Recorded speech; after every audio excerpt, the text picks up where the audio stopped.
Hello students, welcome to my YouTube channel defence physics by Varun sir. जैसा कि students आप जान रहे हैं कि हम आपको टारगेट एयरफोर्स 2020 के लिए प्रिपरेशन करा रहे हैं। उसी सीरीज में मैंने आपको बहुत सारे वीडियो प्रोवाइड किए हुए हैं और पिछले वीडियो में को मैंने स्टार्ट किया था टॉप 20 कॉन्सेप्ट्स ऑफ ऑप्टिक्स, प्रकाश के, लाइट के, जो भी आप कह सकते हो उसके 20 कॉन्सेप्ट्स का स्टार्टिंग किया था। और पिछले वीडियो में आपने बहुत से इंपॉर्टेंट कॉन्सेप्ट देख भी लिए हैं ऑप्टिक्स के। उसी सीरीज में हमने आपको एक कमेंट बॉक्स क्वेश्चन भी दिया था और आज का वीडियो भी उसी कमेंट बॉक्स क्वेश्चन से ही स्टार्ट हो रहा है। तो जो लोग इस अभी वीडियो से जुड़े हुए, अभी चैनल को सब्सक्राइब किए हुए हैं, तो सबसे पहले चैनल को सब्सक्राइब कर ले बेटा, बेल आइकन को प्रेस कर ले, जितने भी वीडियो के नोटिफिकेशन है वो जिससे आपके पास तुरंत मिल जाए और आप सारे वीडियो देख पाए। ये कमेंट बॉक्स क्वेश्चन पिछले वीडियो का था, तो जो लोग अभी इस वीडियो को देख रहे हैं वो पिछले वीडियो को जरूर देखें इसको और अच्छे से प्रिपरेशन के लिए। तो देखिए क्वेश्चन क्या था, जो मैंने आपको कमेंट बॉक्स क्वेश्चन दिया था, निकट दृष्टि दोष से पीड़ित व्यक्ति का निकट बिंदु क्या होगा। निकट दृष्टि दोष क्या होता है ये जानेंगे इसके अगले कॉन्सेप्ट में। तो निकट दृष्टि दोष से पीड़ित व्यक्ति का निकट बिंदु क्या होता है, क्या होगा, ये जानने के लिए हम आपको आज का कॉन्सेप्ट बताएंगे। लेकिन इसका आंसर बेटा जिन्होंने उनको दिया था वो लोग टिक कर लेंगे कि जब निकट दृष्टि दोष क्या होता है, तो निकट दृष्टि दोष से का मतलब होता है कि हमको निकट की दिखती है, दूर की नहीं दिखती है। निकट दृष्टि दोष का मतलब होता है हमें निकट की दिखेगी, दूर की नहीं दिखेगी, चीजें हमारे निकट शिफ्ट हो जाती है। तो जो भी चीज होती है वो आगे आ जाती है। आगे आने का मतलब 25 सेंटीमीटर निकट है तो 25 से आगे आ जाने का मतलब क्या होगा, आगे आ गया। आगे आ गया तो हमारा आंसर हो गया लेस देन 25 सेंटीमीटर। तो इसका बेटा आंसर हुआ लेस देन 25 सेंटीमीटर। तो ये चीजें आप कैसे फाइंड आउट कर पाओगे उसको बताने के लिए मैंने आज का जो आपको कॉन्सेप्ट स्टार्ट करना है। आज का कॉन्सेप्ट हमारा होगा साइटेडनेस, दृष्टि दोष का कॉन्सेप्ट होगा।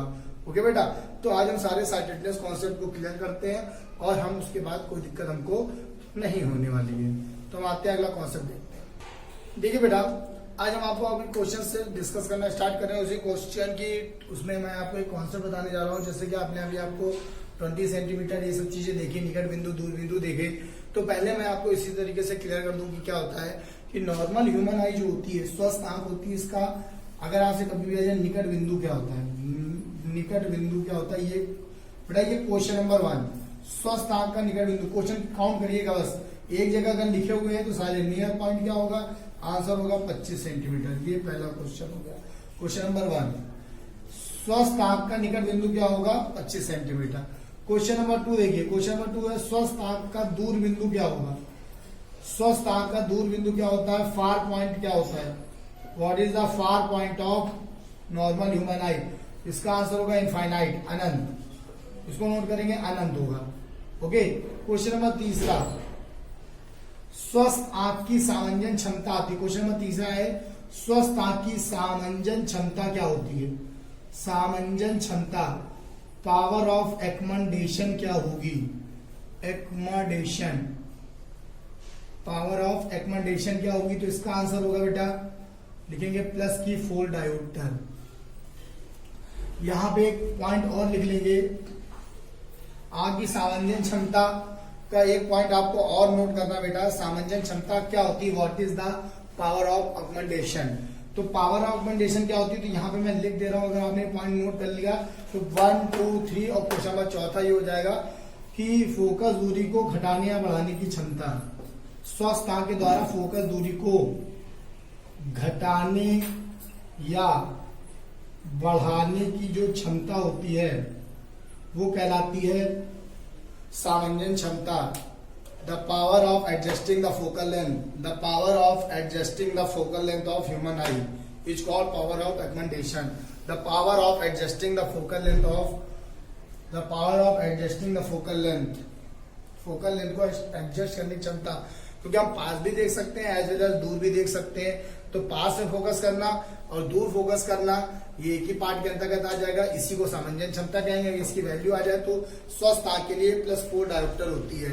अब हम आते हैं, अगर अगला पॉइंट आ जाए स्वस्थ आंख के लिए, देखिए नॉर्मल ह्यूमन आई की हम बात कर रहे हैं। एक तरीके से मैं नॉर्मल ह्यूमन आई की बात कर रहा हूं, यहाँ पर ध्यान देना। एक्चुअल में हमने आपसे कहा कि हम इसको बात कर रहे हैं स्वस्थ आंख, स्वस्थ आंख, नॉर्मल ह्यूमन आई। तो स्वस्थ आंख का नेक्स्ट पॉइंट देखिए बेटा क्या होगा, स्वस्थ आंख का नेक्स्ट पॉइंट है, कभी भी आ जाए आंख की खिड़की किसे कहा जाता है, आंख की खिड़की, आंख की खिड़की किसको कहते हैं? विंडो ऑफ आई से रिलेटेड। विंडो ऑफ आई क्या है? अगर कभी भी आया विंडो ऑफ आई क्या होगा, तो ये क्वेश्चन नंबर चौथा हो गया।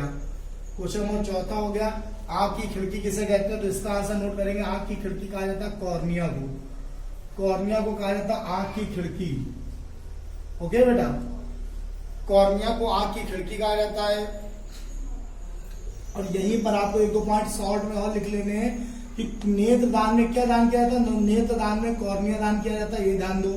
एक पॉइंट ये हो गया, नेत्र दान में कॉर्निया दान किया जाता है। अब एक बात हम आपको ये बात समझाने आ रहे हैं, हमने इसको क्यों आंख की खिड़की कहा है। देखिए, हम आपको एक तरीके से पूरी ह्यूमन आई समझा दे रहे हैं बहुत शॉर्ट वे में, जिससे कि आपको पूरा क्लियर हो जाए। अगर आप इसके अच्छे से नोट्स बनाएंगे तो आपको ह्यूमन आई पूरी तरीके से क्लियर हो जाएगा, कोई दिक्कत कभी होने वाली नहीं है।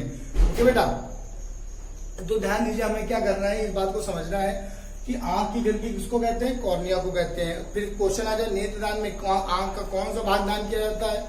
नेत्र दान में आंख का कौन सा भाग दान किया जाता है? अगर ये क्वेश्चन आ जाए बेटा तो आंसर कॉर्निया होगा।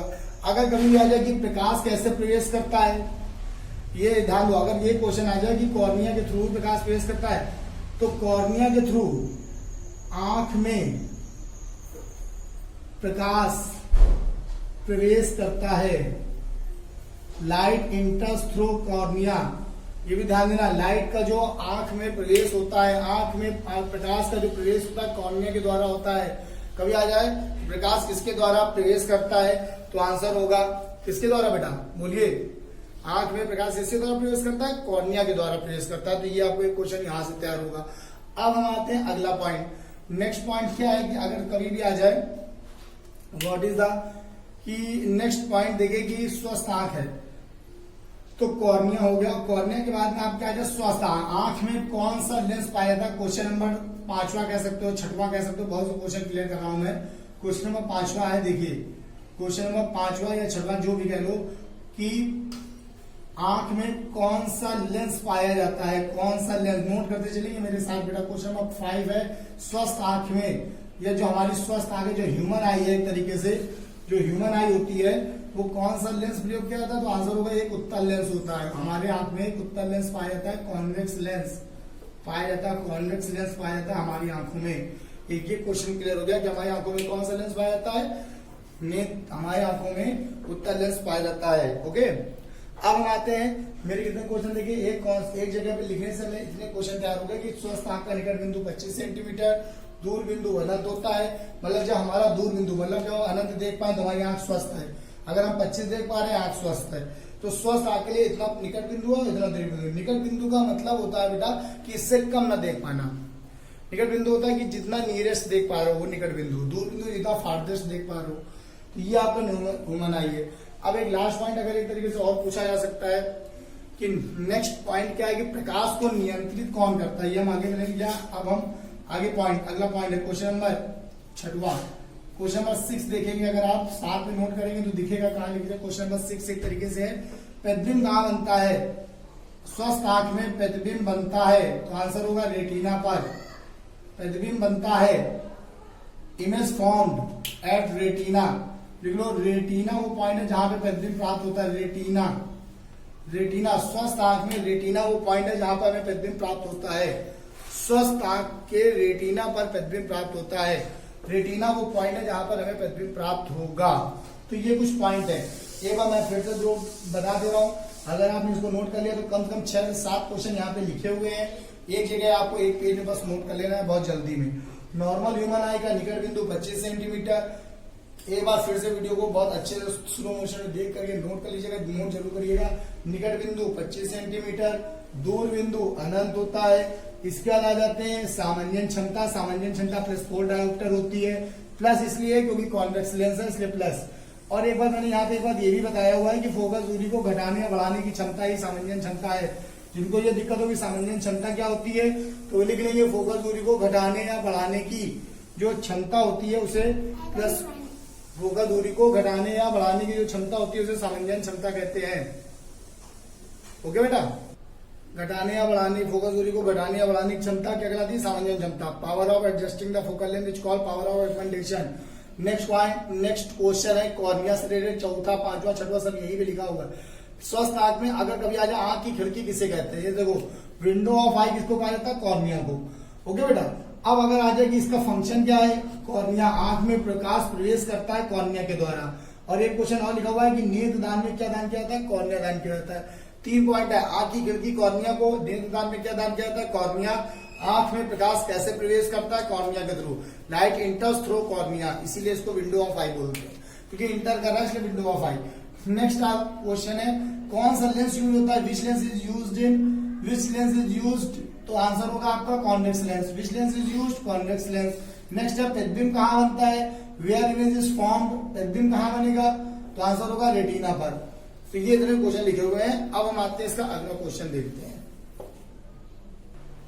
देखिए बेटा, नेक्स्ट क्वेश्चन हमारा है कि रेटिना पर बना पदार्थ प्रतिबिंब की प्रगति कैसी होती है। अभी हमने आपको बताया कि रेटिना पे प्रतिबिंब रेटिना पे बनता है, लेकिन अब पूछा प्रतिबिंब की प्रगति कैसी होगी, रेटिना पे जो प्रतिबिंब बनता है उसकी प्रगति क्या होगी।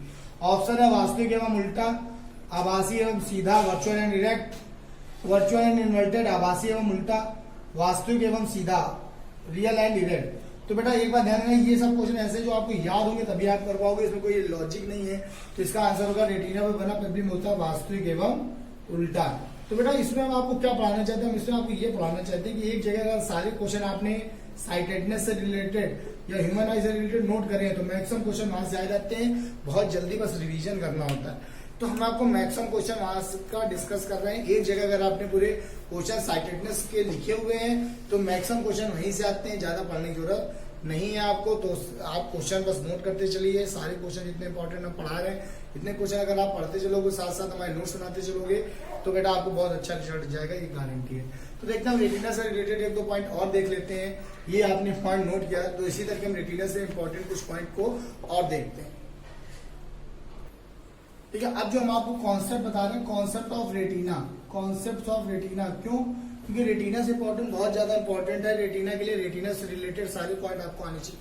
तो रिलेटेड से पॉइंट नंबर 1 क्या हुआ बेटा, अगर हम देखें रेटिना से रिलेटेड सारे पॉइंट अगर हम इस तरीके से नोट करते हैं, इसको इस तरीके से लिख के देखिए, क्योंकि थोड़ा सा लेंथी वे में है तो आपको इस तरीके से नोट करना है। फिर रेटिना, रेटिना से रिलेटेड हम पॉइंट बताने जा रहे हैं। तो देखिए पहला पॉइंट क्या होगा, what is the first point, सबसे बड़ी बात, it works like film of camera, कैमरे की फिल्म की तरह कार्य करता है। ये कैमरे की फिल्म की तरह कार्य करता है, ये ध्यान है। कैमरे में जो काम फिल्म का है वही काम नेत्र में रेटिना का है, ध्यान दो। नेत्र में वो काम रेटिना का है जो कैमरे में फिल्म का है, वो नेत्र में रेटिना का काम है।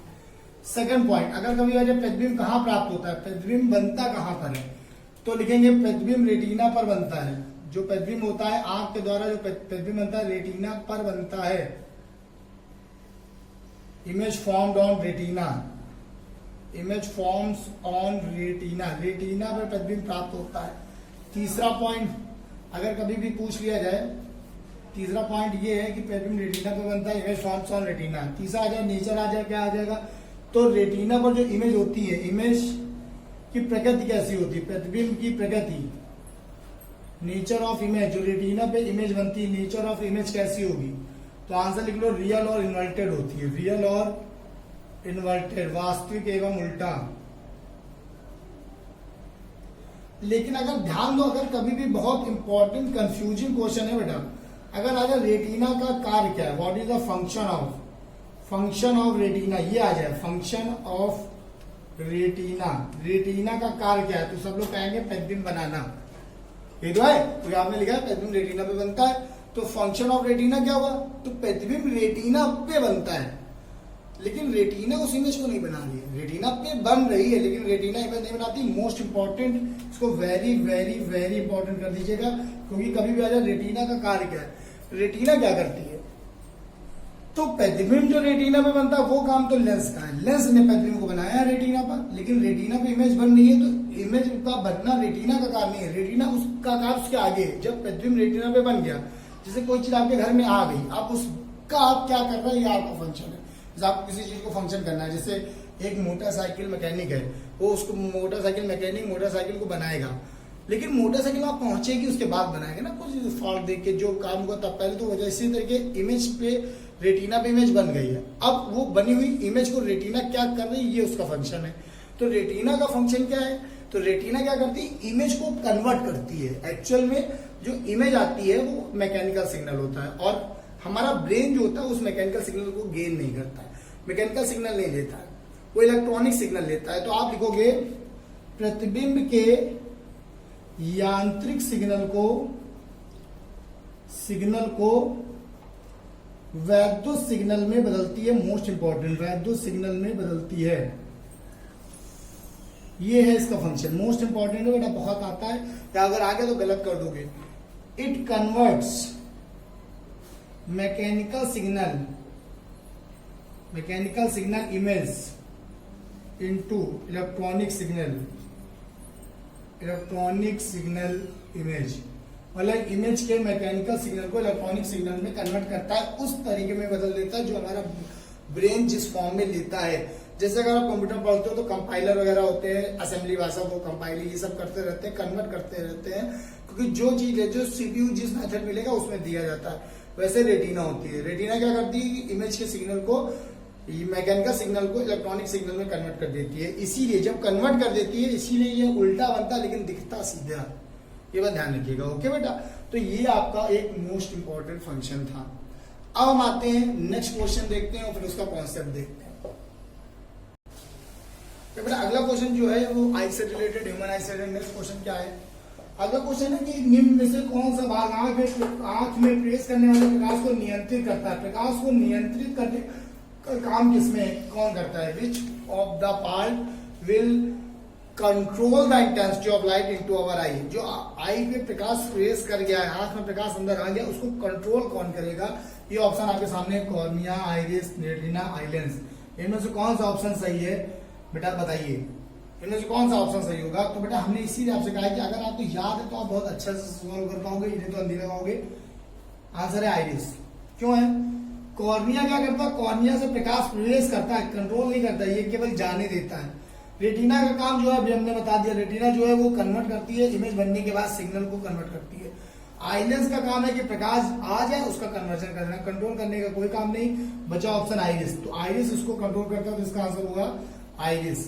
तो बेटा इससे रिलेटेड कितने पॉइंट आइरिस को ही हम कह सकते हैं। अब आप कुछ लोग कहेंगे सर हमने नहीं पढ़ा, तो एक आपने ऑप्शन और पढ़ा होगा, पुतली, प्यूपिल पढ़ा होगा। तो अगर ऑप्शन प्यूपिल होता तो प्यूपिल भी आंसर सही होता है। अगर आइरिस की जगह प्यूपिल दिया होता तो प्यूपिल, क्यों, क्योंकि पुतली जो है वो आइरिस का ही एक भाग होता है, एक छोटा सा भाग होता है, आइरिस का ही भाग होता है। प्यूपिल ये हम आपको अगले कॉन्सेप्ट में समझा रहे हैं, आइरिस और आइरिस के भाग और आइरिस का फंक्शन। तो देखते हैं, उसको एक जगह आपको कॉन्सेप्ट नोट करना है जिससे ये क्वेश्चन गलत ना हो। अगर गलत हुआ तो आगे गलत ना हो, याद रखिएगा। देखिए बेटा हमने आपसे कहा था हम ऑप्टिक्स के सारे इंपॉर्टेंट कॉन्सेप्ट करा रहे हैं, उसी कॉन्सेप्ट के थ्रू अब हम आइरिस का कॉन्सेप्ट समझते हैं कि आइरिस से रिलेटेड हमारा कोई भी पार्ट गलत ना हो। आइरिस क्या होता है, और आइरिस को ही का ही एक भाग होता है प्यूपिल। तो ध्यान देना, आइरिस, जैसे सपोज हम आइरिस की बात कर रहे हैं, आइरिस, ओके बेटा ये आइरिस हो गया। तो आइरिस से रिलेटेड कुछ फंक्शन हम बोल रहे हैं। सबसे बड़ी बात, आइरिस का मेन फंक्शन, आइरिस कोन का काम, आइरिस जो है एक स्पेरिकल स्क्रीन होती है, एक स्पेरिकल स्क्रीन होती है, वृत्ताकार पर्दा होता है, ध्यान देना। सेकंड, इसके केंद्र में एक छिद्र होता है, केंद्र में जो छिद्र होता है, hole in centre which is called pupil. अगर कभी भी आ जाए प्यूपिल तो लिखोगे आइरिस के केंद्र में जो छिद्र है उसे प्यूपिल बोलते हैं। ओके बेटा ये ध्यान दो। इसका फंक्शन, तीसरा इसका फंक्शन, कार्य क्या है, फंक्शन, चाहे प्यूपिल कह लो या आइरिस, इनमें से किसी का फंक्शन कह सकते हो आप।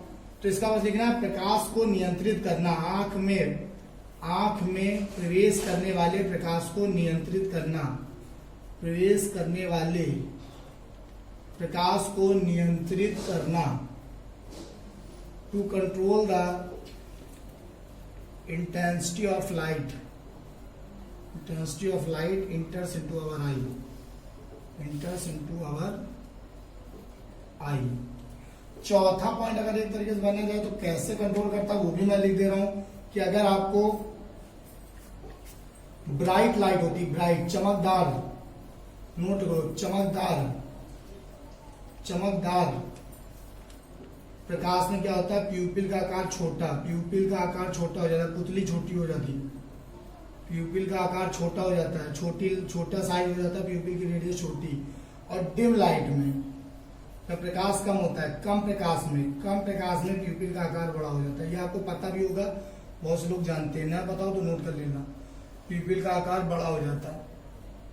ओके बेटा, तो ये कॉन्सेप्ट अगर एक जगह नोट करेंगे, कभी क्वेश्चन में कोई कंफ्यूजन नहीं रहेगी, कोई गलती कभी नहीं होगी, क्योंकि अगर आप एक जगह आप पढ़ लो साइटेडनेस, आंख से रिलेटेड कुछ पॉइंट्स है, अगर इनके फंक्शन वगैरह आपको याद है तो कभी गलत नहीं होगा। नेक्स्ट अब हम आते हैं अगला क्वेश्चन और अगला कॉन्सेप्ट लेके आते हैं। ओके बेटा, देखिए बेटा, हमने आपसे कहा most important questions and concept की बात कर रहे हैं हम, तो सबसे मोस्ट इंपॉर्टेंट पार्ट है, देखिए मोस्ट इंपॉर्टेंट क्वेश्चन यहाँ पे सामने, एक व्यक्ति 60 सेंटीमीटर से अधिक नहीं देख सकता है। Person can not see beyond 60 से 60 सेंटीमीटर से अधिक नहीं देख सकता, किस दोष से पीड़ित व्यक्ति है? अब बताइए कौन सा आंसर सही होगा इसका, किस दोष से पीड़ित व्यक्ति है? अब ध्यान दें, आप अपने मन में आंसर दीजिए, फिर मैं बात करता हूँ। और उसके बाद अगर आपका आंसर गलत हो रहा है, तो जिनका आंसर गलत हो रहा है ये बात ध्यान दीजिएगा, अपने मन में आंसर दे दीजिए। उसका जिसका आंसर गलत हो रहा है वो वीडियो को तो बिल्कुल आप ये मान लीजिए कि बिल्कुल भी स्किप ना करें, बार बार उस आगे इस वीडियो में जो मैं बताऊंगा उसको जरूर से याद करिएगा, क्योंकि अगर इस बार पढ़ लिया तो कभी भूलोगे नहीं। अगर अब गलत हुआ है तो आज के बाद कभी गलत नहीं होना चाहिए। आज गलत हुआ कोई बात नहीं, बट इस वीडियो को देखने के बाद अगर आप 10 दोष गलत कभी नहीं करोगे, ये गारंटी है। बस वीडियो को बस अच्छे से देख करके नोट्स बना लीजिए और बहुत अच्छे से देखिएगा, ठीक है, ये गारंटी है। तो देखिए, ये व्यक्ति 60 सेंटीमीटर से अधिक नहीं देख सकता, ये व्यक्ति किस दोष से पीड़ित है? तो अभी भी लिखा हो से अधिक नहीं देख सकता, तो जब ज्यादा ना देख पाए मतलब 5 देख पाता है, और जो 5 देख पाता है तो फिर वही दोष हो जाता है। से अधिक नहीं देख सकता, निकट दृष्टि दोष आंसर। से कम नहीं देख सकता, दूर दृष्टि दोष। से अधिक नहीं देख सकता, निकट दृष्टि दोष। से कम नहीं देख सकता, दूर दृष्टि दोष। और बहुत सिंपल है, beyond can not see beyond 60, beyond can not see beyond short sightedness. ये ध्यान दीजिएगा, मैं एक बार लिखवा दे रहा हूं, उसके बाद और कैन नॉट सी, इसको नोट करेंगे, कैन नॉट सी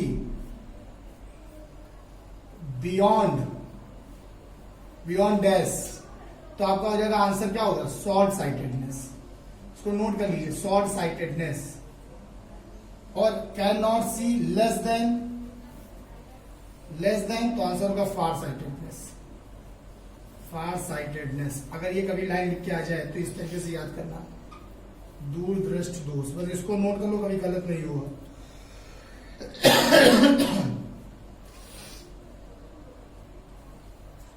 दूर दृष्टि दोष, ठीक है। कम नहीं देख सकता, से कम नहीं देख सकता, कभी याद है, कम नहीं देख सकता, कम नहीं देख सकता, दूर दृष्टि दोष। से अधिक नहीं देख सकता, अधिक नहीं देख सकता, निकट दृष्टि दोष। से अधिक नहीं देख सकता, निकट दृष्टि दोष। ये कॉन्सेप्ट को रट लो बेटा, बोलो 2-3 बार, आपका आंसर हमेशा याद हो। से अधिक नहीं देख सकता, निकट दृष्टि दोष। से कम नहीं देख सकता, दूर दृष्टि दोष। कैन नॉट सी बियॉन्ड 60 नहीं देख सकता, short sightedness. Can not see less than 20, तो आपका हो जाएगा लेस देन नहीं देख सकता, can not see less than far sightedness. Can not see beyond, तो आपका शॉर्ट साइटेडनेस। आई होप आपको ये याद होगा। तो ये कॉन्सेप्ट हमारा निकट दृष्टि दोष, दूर दृष्टि दोष से रिलेटेड बहुत ज्यादा आते हैं। तो अगला हमारा कॉन्सेप्ट ही होगा साइटेडनेस, और हम 1 बाय 1 सारे साइटेडनेस को बहुत अच्छे से आपके सामने डिस्कस कर रहे हैं, जिससे कि आपको कोई आंसर देने में तकलीफ ना हो। लेकिन उससे पहले हम एक क्वेश्चन और देखते हैं, जिससे कि आपको ये लगे नहीं मुझे इसको पढ़ने की बहुत जरूरत है, क्योंकि बहुत से लोगों को लगता है कि नहीं ये तो मुझे आता है, और यहाँ तक ये तक नहीं बता पाते हैं कि कौन सा दोष है उनमें, ठीक है ना, ये ध्यान दीजिएगा। अब हम एक क्वेश्चन और पुट अप करते हैं, उसके बाद हम इसके कॉन्सेप्ट को स्टार्ट करते हैं। ओके बेटा, एक क्वेश्चन और देखते हैं। देखिए बेटे, अब हम आते हैं अगला क्वेश्चन लेके आते हैं, क्योंकि अगर हमको साइटेडनेस से रिलेटेड सारे कॉन्सेप्ट नहीं आते तो हमारा क्वेश्चन गलत जरूर होगा, ये बात ध्यान रखिएगा। तो देखते हैं अगला कॉन्सेप्ट क्या है, अगला क्वेश्चन क्या है। क्वेश्चन के फॉर्म में हम कॉन्सेप्ट को याद करेंगे, जिससे हम कभी भूले ना। तो अगला क्वेश्चन हम और देख लेते हैं कि एक व्यक्ति की आंख द्वारा प्रतिबिंब रेटिना के बाद प्राप्त होता है। ये सबसे इंपॉर्टेंट पार्ट है। ऐसे क्वेश्चन में रेटिना के पहले, रेटिना के बाद वहीं से आंसर मिलेगा। प्रतिबिंब रेटिना के बाद प्राप्त होता है। देखिए, मैं एक कीवर्ड को अंडरलाइन करता हूँ और सारा कॉन्सेप्ट उन कीवर्ड पे बताता हूँ कि वो कीवर्ड अगर याद होंगे तो वो कहीं ना कहीं क्वेश्चन में आएंगे जरूर। अगर वो कीवर्ड आपको याद है तो आपका आंसर बहुत जल्दी टिक होगा, ये ध्यान रखिएगा। तो प्रतिबिंब कहाँ प्राप्त हो रहा है? रेटिना के बाद। बस यही आपको याद होना चाहिए था, लेकिन नहीं आपको पता है, अभी मैं बताऊंगा। अगर प्रतिबिंब रेटिना के बाद है, the I of a man forms an image after retina, image after retina लिखा होगा। इमेज अगर आफ्टर रेटिना है तो कौन सा दोष होगा? तो आफ्टर रेटिना होने मतलब दूर होगी, तो दूर जहां इमेज बन गई, इमेज बनने मतलब जहां आप देख पा रहे हो, मतलब कि दूर देख पा रहे हो, और जो देख पा रहे हो वही दोष हो जाता है, तो दूर दृष्टि दोष आंसर। जो देख पाते हो वही दोष होता है, इस बात को भी अभी हम समझाएंगे आपको। दूर दृष्टि दोष आंसर। ठीक है, अगला क्वेश्चन, एक क्वेश्चन और देखते हैं, फिर कॉन्सेप्ट से स्टार्ट करते हैं, फिर कोई दिक्कत नहीं होगी, क्योंकि एक क्वेश्चन और हम देखते हैं, उसके बाद आप नहीं कर पाओगे, ध्यान दीजिएगा। ठीक है बेटा, हमने आपसे बात कर रहे हैं कि ये जो मेरा क्वेश्चन है कि इस पर क्वेश्चन को बहुत अच्छे से क्लियर करना है। तो ये क्वेश्चन में आपसे कहा गया, व्यक्ति को दूर की वस्तु को स्पष्ट नहीं देख सकता। अभी मैंने आपको बताया इसका आंसर, दूर की वस्तु को स्पष्ट नहीं देख सकता, तो कौन सा आंसर होगा? अभी मैंने बताया था, जिनको ना समझ में आया हो, अभी मैंने कहा था 60 से अधिक नहीं देख सकता। जब अधिक या दूर ना देख पाए तो आपको तुरंत आंसर उसे उल्टा टिक कर देना। जो ना देख पाए उसे उल्टा आंसर टिक कर देता है, जो देख पाते हैं वही टिक करते हैं, या तो जो ना देख पाए उसे उल्टा। तो ये ट्रिक ये है, ट्रिक अगर याद करना हो तो ट्रिक ये है, जो दिखता है वही दिखता है, जो दिख रहा है वही दोष है, या जो दिखता है वही दिखता है, जो दिख रहा है वही दोष है। ध्यान दो, दोष कौन सा है? जो दिख रहा है वही दोष है। अगर निकट का दिख रहा है तो निकट दृष्टि दोष, जो दूर का दिख रहा है तो दूर दृष्टि दोष। जो दिख रहा है वही दिख रहा है। ओके ओके, एक आंसर क्या? जो दिख रहा है वही आंसर है, जो दिख रहा है वही दोष है, जो दिखता है वही दोष है। इसका मतलब है जो दिखता है वही दोष है। अगर निकट दिखता है, अगर निकट की दिखेगी तो निकट दृष्टि दोष, और अगर दूर की दिखेगी तो दूर दृष्टि दोष, दूर की दिखेगी तो दूर दृष्टि दोष। ओके, तो हम कहते हैं जो दिख रहा है वही दिख रहा है, मतलब अगर दूर वाले दिख रहा है तो दूर की दिख रहा है, यही आपको कॉन्सेप्ट समझ में आएगा। तो दिख रहा है वही दिख रहा है, तो ये एक बात ध्यान देना, वही दोष लगा देना जो दिखता है। तो अगर जो निकट की दिखेगी तो निकट दृष्टि दोष, दूर की दिखेगी दूर दृष्टि दोष, और जो नहीं दिख रही है उसे उल्टा मतलब दिख रही है। अगर हम दूर नहीं देख पा रहे मतलब पास देख पा रहे हैं, पास दूर नहीं देख पा रहे तो निकट देख पा रहे हैं, निकट देख पा रहे तो निकट दृष्टि दोष आंसर। तो जो देख पाते हो वही दोष में वर्ड लगाना होता है। ओके, तो हम दूर नहीं देख पा रहे तो निकट देख पा रहे हैं, निकट देख पा रहे तो निकट दृष्टि दोष आंसर। इस तरीके से आप आंसर हमेशा सही करेंगे, कभी गलत नहीं करेंगे। तो आपने देखा कि हमको साइटेडनेस से रिलेटेड बहुत से क्वेश्चन आ सकते हैं, कारण, निवारण, रीजन, सिम्टम्स, बहुत करके क्वेश्चन आते हैं। तो हम उन्हीं कॉन्सेप्ट को एक जगह सारे हर पॉइंट को लिख लेते हैं, क्योंकि ऐसे कम से कम हर दृष्टिकोण के 4-4, 5-5 क्वेश्चन बनेंगे। तो अगर 4 दृष्टिकोण तो 16 क्वेश्चन बनने की संभावनाएं यहाँ से हो जाती है। 16 क्वेश्चन अलग अलग न तैयार करके अगर एक बार कॉन्सेप्ट पढ़ लेंगे तो हम उस आंसर को बहुत इजी वे में क्लियर करेंगे। तो हम अगला कॉन्सेप्ट एक जगह एक पॉइंट पे लिखना स्टार्ट करते हैं, इस तरीके से नोट्स बनाएंगे तो कभी आपका आंसर गलत नहीं होगा बेटा। तो हम अगला कॉन्सेप्ट मोस्ट इंपोर्टेंट स्टार्ट कर रहे हैं। अगला जो कॉन्सेप्ट है वो इसी तरीके से कॉन्सेप्ट ऑफ दृष्टि दोष, दृष्टि दोष का कॉन्सेप्ट स्टार्ट हो रहा है। साइटेडनेस, साइटेडनेस कितने टाइप की होती है तो ध्यान दो। पहला साइटेडनेस हम आपको बता रहे हैं निकट दृष्टि दोष के सारे पॉइंट, जिसे भी क्वेश्चन कहीं कोई भी आपको फंसे ना। निकट दृष्टि दोष, near sightedness, near sightedness. Okay, इसी को एक और वर्ड कहा जाता है मायोफिया, मायोफिया भी कहा जाता है। मायोफिया, मायोफिया क्या होता है तो शॉर्ट साइटेडनेस का दूसरा नाम है। तो क्वेश्चन नंबर 1 यहीं से बनना स्टार्ट होगा कि मायोफिया, इस कॉन्सेप्ट का पहला क्वेश्चन यही हो गया, मायोफिया निकट दृष्टि दोष का नाम है। अब हम आते हैं यहां से स्टार्ट करते हैं निकट दृष्टि दोष के कुछ इंपॉर्टेंट पॉइंट। सबसे पहला इंपॉर्टेंट पॉइंट देखिए क्या होगा, निकट दृष्टि दोष के सबसे इंपॉर्टेंट पॉइंट को डिस्कस करने जा रहे हैं। सबसे पहला इंपॉर्टेंट पॉइंट होने जा रहा है कि निकट दृष्टि दोष की पहचान क्या है। पहचान क्या है निकट दृष्टि दोष की? तो ये बात है, पहचान का मतलब ही होता है सिम्टम्स, लक्षण, पहचान, सिम्टम्स। तो मैंने अभी कहा जो दिख रहा है वही दिख रहा है, जो दिख रहा है वही दिख रहा है। तो दोष वाले में अगर आपको हेडिंग आ जाए तो जो दिख रहा है वही दिख रहा है। तो अगर आपको निकट वर्ड दिख रहा है तो उसको वस्तु भी निकट की दिख रही। तो यही अभी ट्रिक समझाई थी। ट्रिक क्या है कि जो दिख रहा है वही दिख रहा है। ट्रिक क्या है, जो दिख रहा है वही दिख रहा है। नोट कर लेंगे, दृष्टि दोष पहचानने में लक्षण पहचान ऐसे होती है जो दिख रहा है वही दिख रहा है। तो लिखेंगे निकट की दिखेगी, निकट की दिखेगी, दूर की नहीं दिखेगी, निकट की दिखेगी दूर की नहीं। Can see near by, can see near by objects, near by objects को देख पाएगा, दूर की नहीं देख पाएगा। सेकंड पॉइंट,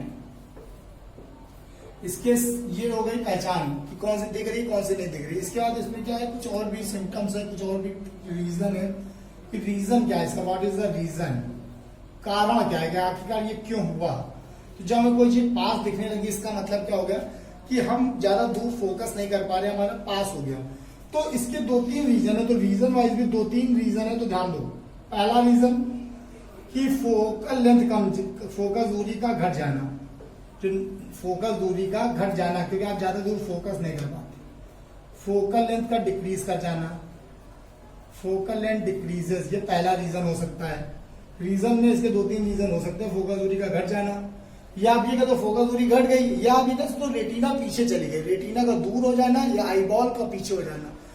आईबॉल, आईबॉल नेत्र गोलक का बढ़ जाना, नेत्र गोलक का बड़ा हो जाना, बड़ा हो जाना। Eyeball increases, radius of eyeball increase कर जाती है, आईबॉल का साइज बड़ा हो जाता है। आईबॉल का साइज बड़ा होने से रेटिना पीछे चली जाती है, क्योंकि देखो ये हम आपको चित्र बना दे रहे हैं एक तरीके से, इस तरीके का ह्यूमन आई का चित्र होता है लगभग। देखिए आर्ट बहुत अच्छी नहीं है इसलिए बहुत ध्यान देने वाली बात है, ये रेटिना हो गई। अगर आप लेंस को यहाँ फोकस करें, यहाँ ये इसका फिगर है कि इमेज यहाँ बन रही है, रेटिना पीछे हो गई, तो एक तरीके से फोकल लेंथ कम हो गई, रेटिना पीछे चली गई, तो नेत्र गोलक का बड़ा हो जाना भी ये कह सकते हो। इसका एक पॉइंट और कह सकते हो कि इमेज जो बनती है बिफोर रेटिना, क्योंकि अभी हमने आपको एक क्वेश्चन बताया था कि इमेज पहले बनना और बाद बनना। अगर ये कभी भी आ जाए कि एक व्यक्ति की जो इमेज है वो रेटिना के पहले बन रही, प्रतिबिंब अगर रेटिना के पहले बने, प्रतिबिंब रेटिना के पहले बने मतलब कि वो शॉर्ट साइटेडनेस से पीड़ित है।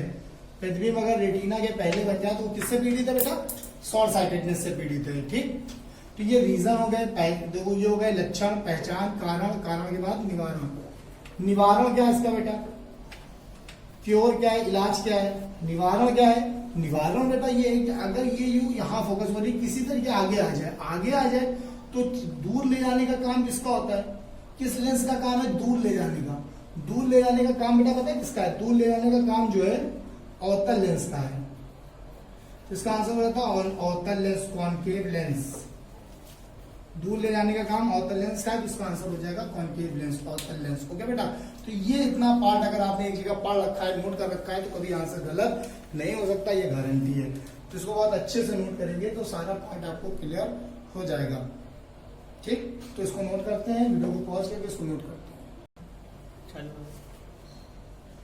देखिए बेटा, साइटेडनेस का दूसरा पार्ट क्या है, साइटेडनेस का दूसरा पार्ट है दूरदृष्टि दोष। दूरदृष्टि दूसरा पार्ट हो गया फार साइटेडनेस, दूसरी हो गई फार साइटेडनेस, दूरदृष्टि दोष।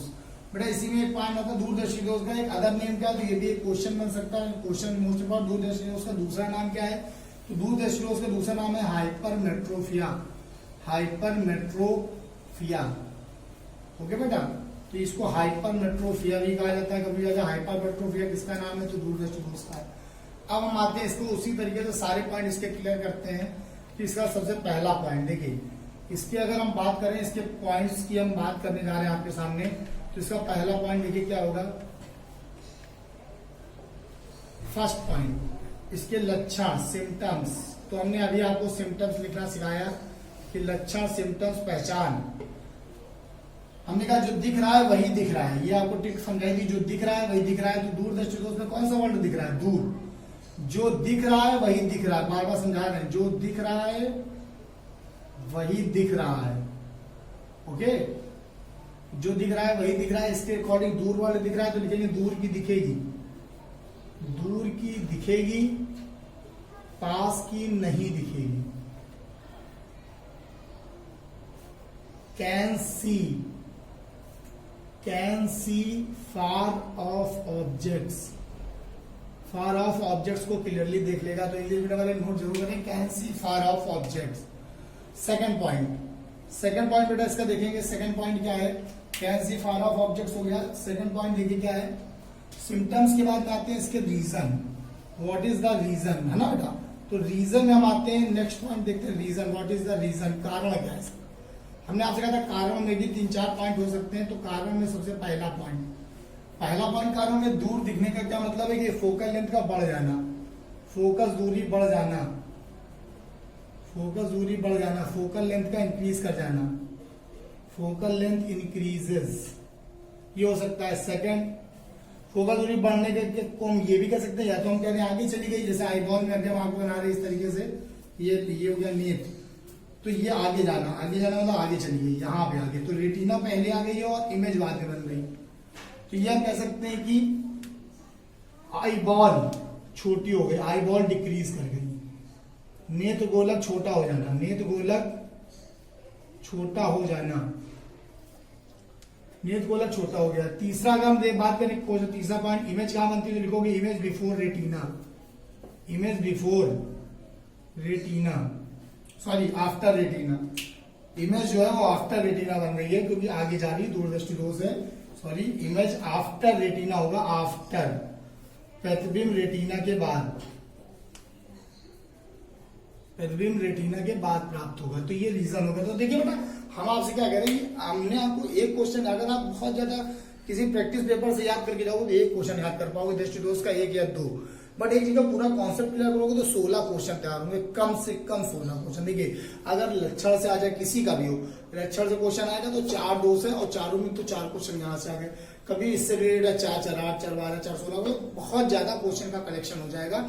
अगर आपको याद है क्योंकि क्वेश्चन कहीं भी बन सकता है, किसी के रीजन से कहीं से भी बन सकता है, बेटा आपको याद नहीं करना पड़ेगा कि क्वेश्चन नहीं याद करना, कॉन्सेप्ट याद करना है। ओके, तो नेक्स्ट पॉइंट आते हैं इसका निवारण, व्हाट इज द क्योर, इसका निवारण क्या है। तो देखिए जो चीज आगे चली गई थी उसको हमको रेटिना तक लाने, क्योंकि रेटिना पे बना प्रतिबिंब भी दिखेगा, तो रेटिना तक लाना है, पहले लाने तो किरणों को पास लाने का काम होता है उत्तल लेंस। अब एक बात तुमको और यहाँ एक बात समझा दे रहे हैं कि कभी कभी उत्तल लेंस लिख के नहीं आता, उसकी जगह लिख के आया था अभिसारी लेंस, याद रखना, कौन उत्तल लेंस कोई अभिसारी लेंस भी कहते हैं, कन्वर्जिंग लेंस, अभिसारी लेंस। इसी तरह के पीछे वाले क्वेश्चन में जो मैंने अवतल लेंस लिखा था, अवतल को डाइवर्जिंग लेंस लिख दीजिएगा, कि नोट अगर कर रहे थे तो वहीं पर अवतल लेंस को डाइवर्जिंग लिख दीजिएगा, क्योंकि उत्तल लेंस माने अभिसारी लेंस होता है, उसको कन्वर्जिंग लेंस भी कहते हैं। इसी तरह के अवतल लेंस को डाइवर्जिंग लेंस कहते हैं, इसलिए वहां डाइवर्ज करना था तो डाइवर्जिंग लेंस। ओके बेटा, ये आपका दूसरा फार साइटेडनेस का पूरा पॉइंट क्लियर हो गया, इससे बाहर क्वेश्चन नहीं हो सकता फार साइटेडनेस से, ये मैं गारंटी ले रहा हूं। अब हम आते हैं, हमारे 4 दोष हैं कम से कम, निकट दृष्टि दोष, फिर दूर दृष्टि दोष, फिर जरा दृष्टि दोष, फिर दृष्टि वैषम्य, एस्टिग्मेटिज्म। तो 2 साइटेडनेस और बचता है, उनको और अच्छे से देखते हैं। तो हमारा अगला साइटेडनेस नंबर 3। बेटा हम आते हैं अपना अगला कॉन्सेप्ट, अगला 3rd दृष्टि दोष लेके, जरा दृष्टि दोष,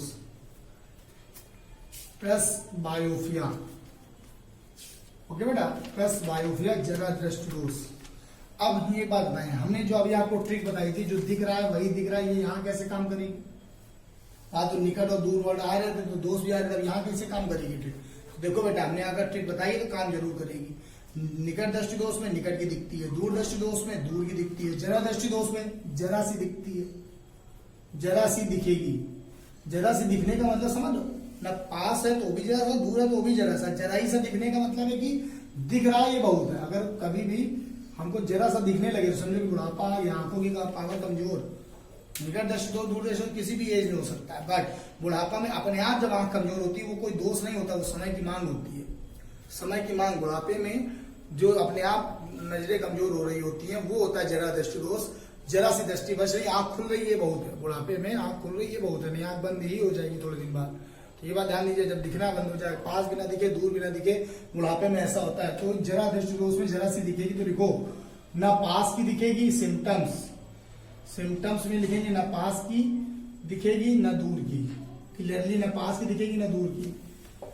can not see nearby as well as far off, मतलब दोनों को कैन नॉट क्लियर लिखा हुआ है, कैन नॉट क्लियरली सी, ना पास की दिखेगी ना दूर की। दूसरा रीजन वाले में आ जाते हैं कारण बुढ़ापे में कोई भी दोष हो, बुढ़ापे में कोई भी दोष हो, कारण एक ही, कौन सा कारण, नसों में कमजोरी, मांसपेशियों का कमजोर हो जाना, कहीं की भी हो, आंख की हो चाहे और कहीं की हो, ध्यान दो, मांसपेशियों की कमजोरी जो होती है, मांसपेशियों की कमजोरी मतलब जो आंख की मांसपेशियां होती है उनकी कमजोरी, पावर घट जाती है बुढ़ापे में, ध्यान दो, पावर घट जाती है, आंख की हो चाहे कहीं की भी, ये बात ध्यान रखो। तो पावर ऑफ एक्सपेंडेशन कम होना, पावर ऑफ एक्सपेंडेशन, सामंजन क्षमता का घट जाना, सामंजन क्षमता का घट जाना कभी भी आ जाएगी। अगर कोई आंख ना पास फोकस कर पा रही ना दूर फोकस कर पा रही है तो सामंजन क्षमता घट जा रही। कौन सा दोष? जरा दृष्टि दोष। ये हो गए आपके कारण। अब इसका निवारण, बुढ़ापे में अगर निवारण करना है, क्योर करना है, तो जब दोनों नजर कमजोर है तो नजर को दोनों तरफ से सही करना है। तो दोनों सही करना है, मतलब निकट दूर दोनों, तो दोनों को मिला दो। तो बाईफोकल लेंस, बाईफोकल जिसमें पास भी फोकस कर पाए दूर भी, द्विफोकसी लेंस, द्विफोकसी लेंस, बाईफोकल लेंस इसका आंसर होगा। और एक बात इसमें और ज्यादा रिलेट अगर करोगे तो चश्मे में बाईफोकल होगा जिसमें ऊपर जो होगा चश्मे के ऊपर होगा, ऊपर और नीचे कौन कौन से लेंस होंगे? ऊपर। तो अगर हमें दूर देखना है तो हम आंख को ऊपर से दूर देखते हैं, और हमें पास देखना होता है। आपने देखा होगा कि जो लोग जिनकी पास की नजर, जिनको वो पास का काम करना होता है चश्मे को यहाँ लगाते हैं, ऐसे ऐसे काम करते हैं वो। और दूर देखना होता है तो ऐसे आंख के ऊपर से देख लेते हैं। दूर देखने में दिक्कत नहीं थी तो आंख के ऊपर चश्मे का यूज नहीं, पास देखने के लिए वो तो नाक के पास लगा होता है पास देखने के लिए। पास ज्वेलरी वगैरह का काम जो होता है, ज्वेलर्स वगैरह का, वो बहुत पास में देखते हैं, नाक पे चश्मा लगाते हैं। आप गए ना, क्या बात है, ऐसे कर लेते हैं। लेकिन जो दूर देखते हैं वो ऊपर से देखते हैं। तो दूर देखने के लिए ऊपर देखना है तो दूर देखना है, दूर दूर कौन दिखाएगा? अवतल। तो कॉनकेव ऊपर होगा और नीचे वाले भाग में कॉन्वेक्स होगा, ये भी ध्यान दो। द्विफोकसी तो कॉन्वेक्स नीचे और कॉनकेव ऊपर। ये आपका जरा दृष्टि दोष था। तो ये आपका थर्ड पार्ट पूरा क्लियर हो गया, सारे पॉइंट आपको क्लियर कर दिए जरा दृष्टि दोष के। अब हम आते हैं अगला पॉइंट समझते हैं, क्वेश्चन नंबर 4। देखिए बेटा, अगला चौथा जो दृष्टि दोष है इसी को दृष्टि वैषम बोलते हैं। इसका एक और नाम है, क्वेश्चन नंबर अदर नेम है आबिंदुकता भी कहते हैं, आबिंदुकता। ओके, हिंदी वर्ड में, हिंदी में 2 नाम है, इंग्लिश में स्टिग्मेटिस बोलते हैं। अब इसके अगले पॉइंट देखेंगे। इसमें सबसे पहला पॉइंट सिम्टम्स, लक्षण। सिम्टम्स क्या होते हैं इसके? सिम्टम्स लिखो, क्षैतिज वस्तुएं दिखेंगी, क्षैतिज वस्तुएं दिखती। क्षैतिज वस्तु देखने में कोई दिक्कत नहीं, लेकिन ऊर्ध्वाधर जो खड़ी वस्तुएं होती है, ऊर्ध्वाधर, वर्टिकल नहीं दिखेंगी। Vertical objects can not see clearly, ये वर्टिकल ऑब्जेक्ट्स को क्लियरली नहीं देख पाता है, ध्यान देना। और हॉरिजॉन्टल को क्लियरली देख लेता है, हॉरिजॉन्टल को क्लियरली देख लेता है, लेकिन वर्टिकल को क्लियरली नहीं देख पाता, ये इसमें दिक्कत है। अब इसका रीजन आते हैं हम। रीजन में 2-3 पॉइंट समझते हैं। रीजन क्या है, कारण क्या है? कारण इसका एक है मेन इसका कॉर्निया का आकार सही ना होना, कॉर्निया का आकार सही ना होना, डिसऑर्डर ऑफ कॉर्निया, कॉर्निया का आकार सही ना होना, डिसऑर्डर ऑफ कॉर्निया। कॉर्निया का जो आकार सही नहीं होता वही इसका मेन रीजन है, डिसऑर्डर ऑफ कॉर्निया होता है। ओके, अब हम आते हैं नेक्स्ट पॉइंट, बात करते हैं डिसऑर्डर ऑफ कॉर्निया। इसका तो हम इसका क्योर बात करते हैं। अगर हम इसका निवारण की बात करेंगे कि इसका निवारण कैसे हो रहा है आखिरकार, तो इसका निवारण होता है बेटा बेलनाकार लेंस के द्वारा। बेलनाकार लेंस, सिलिंड्रिकल लेंस के थ्रू इसका निवारण होता है। तो बेटा आज के बाद आप साइटेडनेस के क्वेश्चन गलत नहीं करेंगे। ये आपको 4 मेन साइटेडनेस जो थी वो हमने आपको डिस्कस कर दिया है। तो इतनी तरीके की साइटेडनेस है, इतने सिम्टम, लक्षण, निवारण सब डिस्कस है। एक तरीके से ध्यान देना, अगर एक क्वेश्चन पढ़ के नहीं जा पाओगे, इससे तैयार नहीं होगा। पूरा कॉन्सेप्ट पढ़ा होगा आपने, इस कॉन्सेप्ट से कम 20 क्वेश्चन बन सकते हैं साइटेडनेस से रिलेटेड। लेकिन अगर याद किया होगा तो कोई दिक्कत नहीं, 5 राउंड में तैयार हो जाएगा। कोई भी क्वेश्चन साइटेडनेस का आ जाए कभी गलत नहीं होगा। ओके बेटा, देखिए जरा क्या बात कर रहे हैं। तो ये साइटेडनेस थे बेटा जो हमारी मेन साइटेडनेस थे। अब हमारा एक साइटेडनेस बच रहा है जो हमारे लिए बहुत इंपॉर्टेंट है। जैसे कि आप लोग जानते हैं कलर विजन होता है, और जो आपको डिफेंस में बहुत मोस्ट इंपॉर्टेंट होता है। तो कलर विजन की एक दोष है, उसको अच्छे से क्लियरली हम समझ लें तो हमारा सारा पूरा साइटेडनेस क्लियर हो जाएगा। एक चीज और रह रही है जिसको हम कहते हैं colour blindness, colour vision. Next दोष जो है वो कलर विजन या कलर ब्लाइंडनेस का होता है। कलर विजन या कलर ब्लाइंडनेस, कलर ब्लाइंडनेस, इसको वर्णांधता भी कहते हैं, वर्णांधता। तो इसके देखिए मेन पॉइंट क्या, वर्णांधता क्या होता है? रंगों में भेद ना कर पाना, रंगों में भेद ना कर पाना। Can not make difference between colours, colours में डिफरेंस ना बताना। Specially red and green, specially जो है रेड और ग्रीन में भाई भेद नहीं कर पाता, इसीलिए उसको ड्राइविंग लाइसेंस नहीं मिलता। क्योंकि लाल और हरे में अगर भेद नहीं है पता तो उसको ड्राइविंग लाइसेंस मिल गया अगर, तो समझ लो बहुत दिक्कत हो जाएगी। वो लाल को लाल नहीं देखेगा, हरे को हरे नहीं देखेगा, सिग्नल तोड़ देगा। लाल को देख के अगर निकल लिया तो फिर निकल लिया, 2-4 को लेके निकल लेगा, ये ध्यान दो। ऐसे में ड्राइविंग लाइसेंस नहीं मिलता है, लाल और हरे भेद नहीं कर पाता, ये वरलांतता का मेन रीजन है। अब आते हैं इसका जो रीजन है वो क्या, तो रीजन बेटा ये है कि एक अनुवांशिक बीमारी है, अनुवांशिक बीमारी है। और इसका इलाज क्या है बेटा, इलाज क्योर क्या है, तो लिखोगे ला इलाज, कोई भी इलाज नहीं है इसका, इट इज द ला इलाज बीमारी, नो क्योर, कोई इलाज नहीं है इसका। तो ये मेन आपका कलर विजन था। कलर विजन से रिलेटेड आपके साइटेडनेस के सारे पॉइंट हो गए। अब इतना आपको जरूर से जरूर याद रखना है। और बेटा आज मैं आपको कोई कमेंट बॉक्स क्वेश्चन नहीं दूंगा, आज मैं कमेंट बॉक्स क्वेश्चन नहीं दूंगा, लेकिन आपसे कमेंट जो है ध्यान दो। देखिए बेटा हमने इसमें लिखा हुआ अनुवांशिक बीमारी, तो जेनेटिक डिसीज, जेनेटिक डिसीज बोलते हैं इंग्लिश में, ओके।